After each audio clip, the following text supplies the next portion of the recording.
fear, focus, and forward motion. Let me begin with a simple observation that took me years to understand and even longer to accept. Most people don't fail because they lack talent, intelligence, or opportunity. They fail because at some point in their journey, fear sits them down, steals their focus, and convinces them to stop moving forward. And the tragedy is this: fear doesn't usually arrive as panic or terror. It arrives dressed as reason. It whispers logical excuses. It says, "Now is not the right time," or "You should wait until you're more prepared," or "What if it doesn't work out?" And before you know it, weeks turn into years, potential turns into regret, and dreams quietly expire without ever making a sound. I once knew a man who had every reason to succeed. He wasn't extraordinary, but he was capable. He wasn't fearless, but he was hopeful. He worked hard, showed up on time, and believed that life would eventually reward him for his effort. Yet year after year, nothing changed. He stayed in the same job, had the same conversations, complained about the same problems, and told himself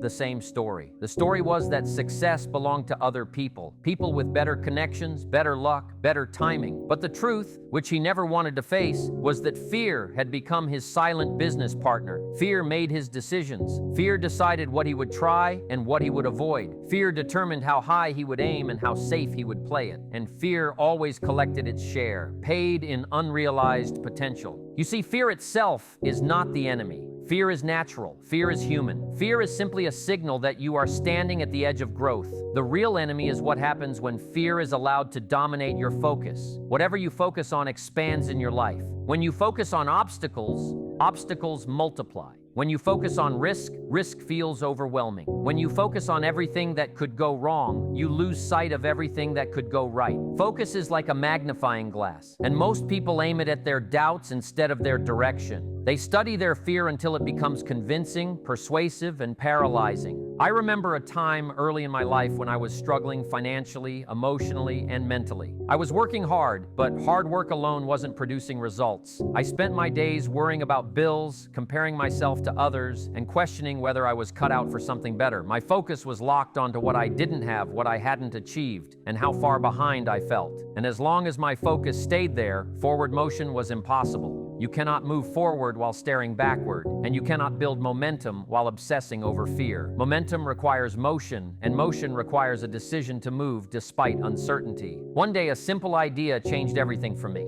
The idea was not revolutionary, but it was clarifying. The idea was this: you don't need confidence to move forward. You need movement to build confidence. Most people wait to feel ready before they act, but readiness is not a feeling that arrives on schedule. Readiness is something you earn by stepping into discomfort. Confidence is not the cause of action. It is the result of action repeated over time. When you understand this, fear loses much of its power. Fear thrives on delay. Fear grows stronger when you negotiate with it. But fear weakens when you move forward anyway. Forward motion does not require dramatic leaps. It requires consistent steps. The problem is that people underestimate the power of small progress while overestimating the risk of small failure. They think success demands bold, flawless action, when in reality, it demands persistence, correction, and patience. Forward motion is not about speed, it's about direction. A slow step in the right direction is infinitely more valuable than standing still with perfect intentions. And yet, so many people stand still because they are afraid of making the wrong move, unaware that no move at all is the most dangerous choice of all. Focus plays a critical role here. If you focus on perfection, you will procrastinate. If you focus on progress, you will advance. Life does not reward those who wait for ideal conditions. It rewards those who adapt to real ones.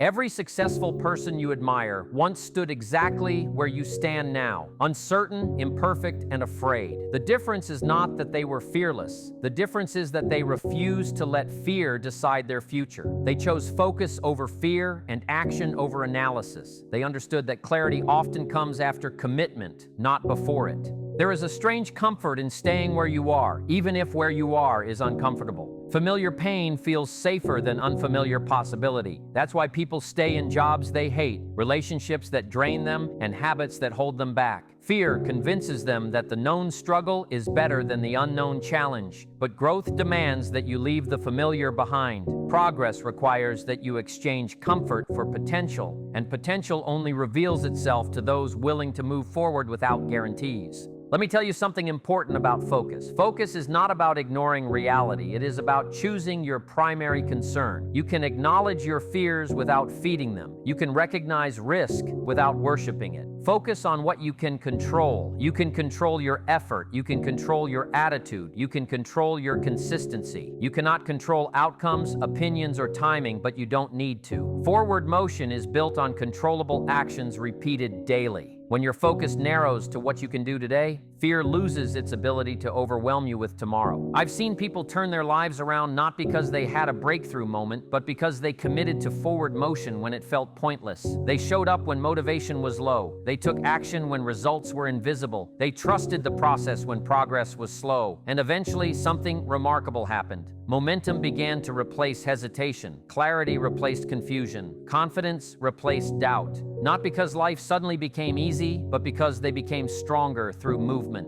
The moral lesson here is not that fear disappears when you succeed. Fear never fully leaves. It simply changes shape. New levels bring new doubts. New opportunities bring new risks. But once you learn to move forward with fear present, fear stops being a roadblock and becomes a signpost. It tells you that what lies ahead matters. It reminds you that growth is happening. And instead of stopping, you learn to say, "Good. This means I'm on the right path."